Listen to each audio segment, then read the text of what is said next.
And I've talked to a lot of people that's kind of on a parallel track in the world of spirituality. They don't do anything, but they have all these spiritual labels that they apply to themselves, so they're better than everybody. They're not Democrats, but their third eye's open, or they're on the fifth dimension. I feel like there's a parallel there, but they're both living in a different kind of fantasy world. But they're both living in fantasy worlds where they're superior in some strange, intangible way that you could never really point to, but they feel it. That's enough for them.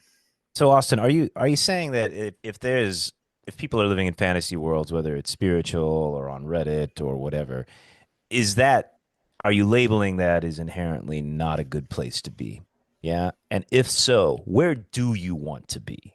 Where is the place where we should all live? Should we be firmly rooted in reality? You know, is that where you think people should be pushed towards? Not necessarily. I think it's perfectly valid to live in fantasy worlds as long as you admit to yourself and others that that's what you're doing. I'm in the People love Matrix. fantasy. Yeah, Yeah. yeah, exactly. Mhm.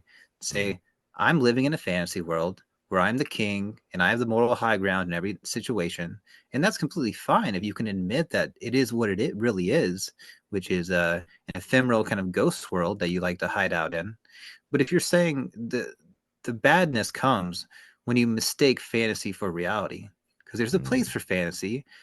You can escape to fantasy for a little while. I think it's freeing. I think there's a lot of good qualities of good reason to do that. But if you mistake fantasy for reality, that's when the mistakes creep in. And if you believe that you're capable of jumping 13 feet in your mind and you're only capable of jumping 10 feet, you're going to miss the ledge and fall to your demise. So that's